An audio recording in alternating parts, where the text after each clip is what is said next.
when we had a meeting in the Magic Touch, the next night, and Tommy and I decided to reach out to organizations in the city. We were met with a whole lot of opposition from the gay community in Jackson Heights because it was their contention that, well, why rock the boat? After all, you know, we have a lot of bars here, and, you know, it's not that bad, and, you know, once in a while there's an incident. Yeah, once in a while there's an incident. Vinny Higgins got killed, Bobby the hairdresser got killed, this other fellow's lover got killed, I don't remember his name, you know, and so on and so forth. So, you know, like, you know, well, it's only, you know, one guy a year that gets killed, and maybe 2 guys a year or 4 guys a year that get assaulted. So, you know, it's really not that bad. Well, it really is that bad, you know. If it's once a decade, you know, it's that bad. So the point being that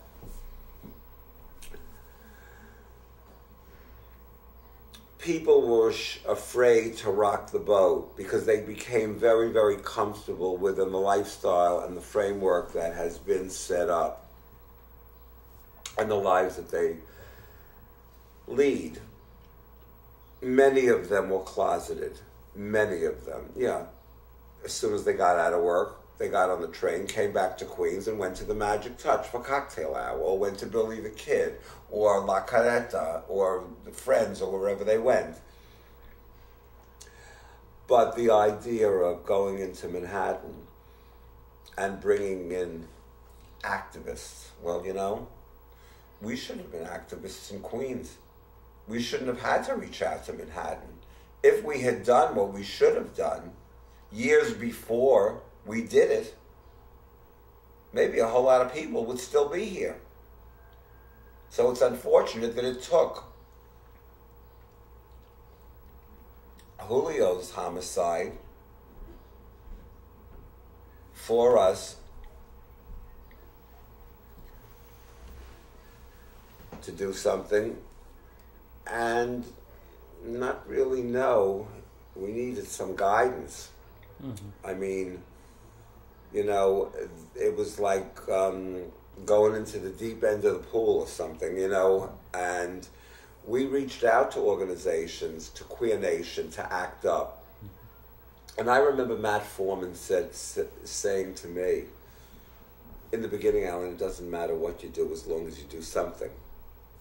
Just don't do nothing. Mm-hmm. You know, don't, you know, just don't not react.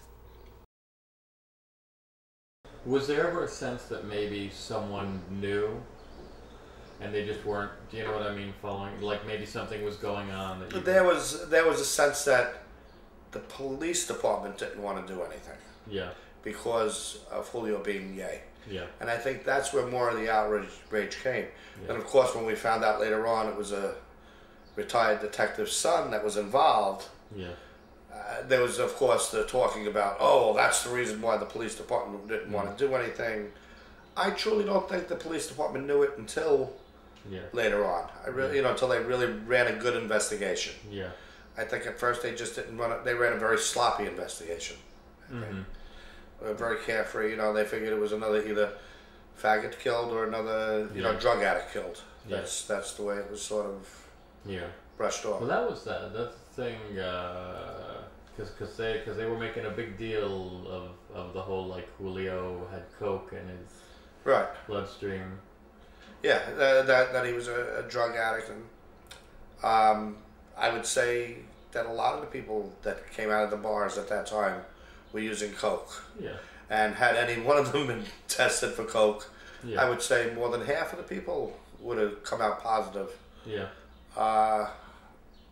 For coke, at least coke, but it would be marijuana later on, you know, or today it's crystal meth in some of the bars. I mean, it's. I mean, I'm still involved with a lot of bars in Manhattan and stuff, and you see it. I mean, it's part of the culture, and I hate to say it that way because, but it is what it is. I mean, you can't sweep that part of it under the carpet. Right. And I really think that the police department thought, well, here's a drug addict or here's a faggot, you know, and I used the term that they just didn't care. They just didn't give a damn. Yeah. And they did a very sloppy investigation. I was first introduced to people fighting for their civil rights through the African American, the black civil rights movement, then women fighting for their equal rights in the early 70s, and then gay people, and I made the connections then. I remember when I came out in the pages of Newsday, a woman named Rita Castle from Flushing telling me, don't stick with just one group, make sure that you go out and reach out to all of the groups. And that was probably one of the best pieces of advice that I could get, because I have a really deep belief that discrimination against LGBT people is very similar to discrimination against other people. Now, the way that it manifests itself and the symptoms of it are quite different, but it's all based on fear and ignorance. People don't know African Americans, people don't know LGBT people, people fear the immigrant community, whatever. And so I think all of that stuff comes from the same root, and that's what we need to conquer. Discrimination against other communities is sometimes a little bit more easier to see. I mean, a black person wears the color of their skin every day. Gay people can hide a little bit their sexuality, or some gay people can hide their sexuality, so it's a little bit different, but it all comes from the same thing, and I think that's fear and ignorance. So that's why I've always wanted to tie it in. Now, the other advantage to this was because here we were in this community with the murder of Julio Rivera, and when we were putting up signs for Julio Rivera to capture his killers, as we posted them along the lampposts, so people would give us information, people would come up to me, and I speak Spanish, and say to me, oh, is this for Julio?